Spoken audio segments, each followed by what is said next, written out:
American coalition forces on patrol in Syria exchanged small arms with pro-Syrian gunmen at a checkpoint while patrolling northeast Syria, with the situation now worsening, according to U.S. military spokesman and U.S. military sources.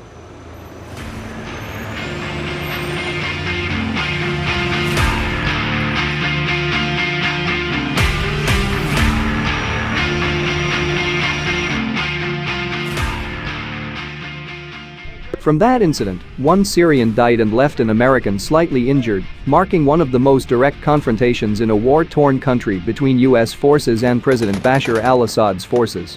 But it came after Russian troops, supporting Assad in his efforts to reclaim the country by force after 9 years of war, had become increasingly aggressive with U.S. forces, according to a top U.S. diplomat. After coalition troops issued a series of warnings and de-escalation attempts, the patrol came under small arms fire from unknown individuals, Operation Inherent Resolve spokesperson Colonel Miles B. Kaggans III said in a statement. In self-defense, coalition troops returned fire. The situation was de-escalated and is under investigation. A military source told patrol received fire from what they believed was a Syrian regime checkpoint, and that coalition forces returned fire as they attempted to leave. After coalition troops issued a series of warnings and de-escalation attempts, the patrol came under small arms fire from unknown individuals, Operation Inherent Resolve spokesperson Colonel Miles B. Kaggans III said in a statement. In self-defense, coalition troops returned fire. The situation was de-escalated and is under investigation. The group then surrounded the convoy and took pictures of their vehicles before another exchange of fire, the source said. The U.S. also deployed low-flying F-15 fighter jets, which did not engage in combat but conducted a show of force, as well as on-the-ground flares and flashbang grenades, the source added.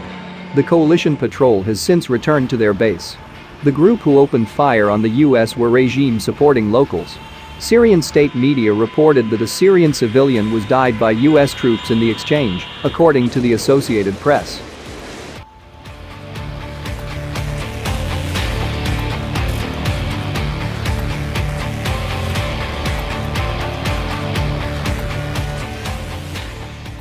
The exchange of fire highlights the tense and complex situation for the remaining U.S. forces in northeastern Syria, where Russian and Syrian government forces occupy various checkpoints.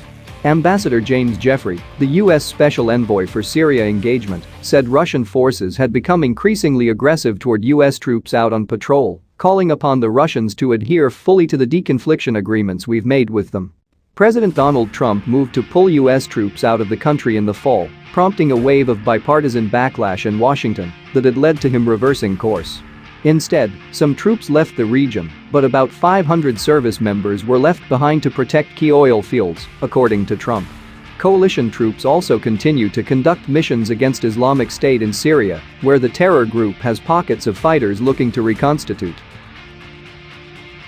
Fighting in the war-torn country has intensified in recent weeks as regime forces, backed by Iranian proxies and Russian air power, have closed in on reclaiming Idlib.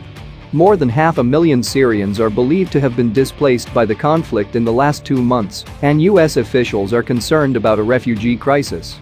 To complicate the situation further, the assault on Idlib has seen Russian-backed Syrian forces clash with Turkish forces and Turkish-backed militias, who have crossed into various points in northern Syria as part of military incursion against the Kurds and set up 12 observation posts as part of a ceasefire deal with Moscow that has steadily fallen apart. At least 12 Turkish soldiers have been killed by Syrian regime elements, while Turkey's defense ministry said that its forces killed 55 pro-Syrian government forces in Idlib. Jeffrey, who last week said the U.S. offered assistance to Turkey, met with Turkish officials Wednesday in Ankara, including President Recep Tayyip Erdogan's top advisor Ibrahim Kalin. Erdogan vowed on Tuesday that the Assad regime would pay a very heavy price for the offensive into Idlib and the death of Turkish soldiers, adding in a speech to his political party Wednesday that Turkey will push Syrian forces back out of Idlib and do what is necessary via land and air without hesitation, according to Turkish state media.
by warship